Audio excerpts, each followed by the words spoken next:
2019, off the coast of California, 34 people's lives were lost.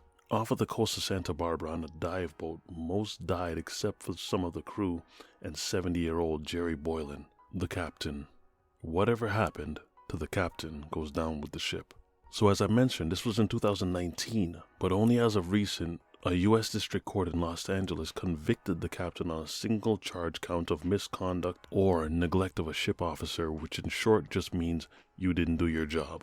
And as a captain, the captain of a ship, it cost people their lives. Now, as expected, this trial didn't last very long. There was a jury, the jury heard the case, the jury decided what to do, and then after 10 days, they laid the charge. And with this charge, it carries a maximum penalty of about 10 years in prison. At the current moment, though, Jerry Boylan, the captain of the ship, is on a $75,000 bond. And just a little backstory about all this. This boat was about 75 feet, the dive boat Conception. This happened September 2nd, 2019, located in the Platt Harbour near Santa Cruz Island, off the coast of Santa Barbara.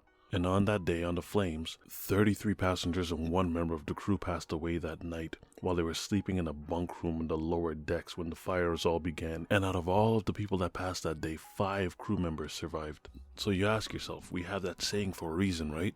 The captain goes down with the ship. So where was he? Well, he was above deck, in the berths behind the wheelhouse, and he got away by leaping over when he saw the fires. The moment he saw that the ship was officially going down into the Pacific, he made sure that at the very least he would survive after telling officials that the flames were too intense for them to really do anything about it. So anyone that's ever been around this area knows that there are precautions that are taken into consideration. Not to quote Game of Thrones, but there's a night's watch.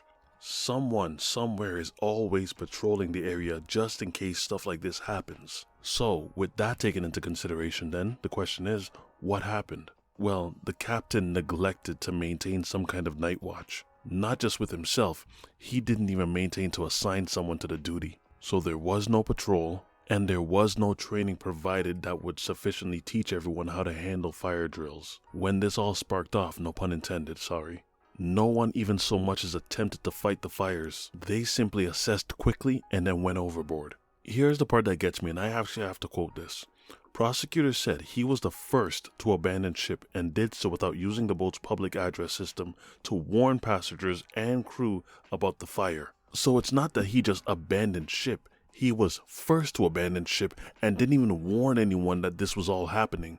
People either had to find out themselves, and some of them, most of them even, had to find out the hard way. It's crazy because during this trial, the defense attorney was actually trying to argue that the flames closed in so quickly that he couldn't do anything about it, and he couldn't even raise an alarm or even yell out. He just had to get out of there.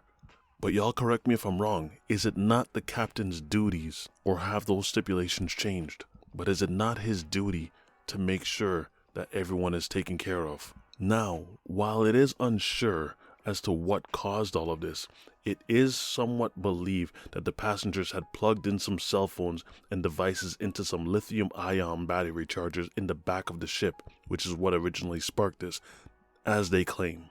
But for now, that's just what they suppose. So with all that said, 10 years is the penalty. What do you guys think? Is 10 enough? Let me know what it is that you think in the comment section. If you enjoyed this video, don't forget to drop a like, and I will see you guys again for the next one. Be easy, y'all.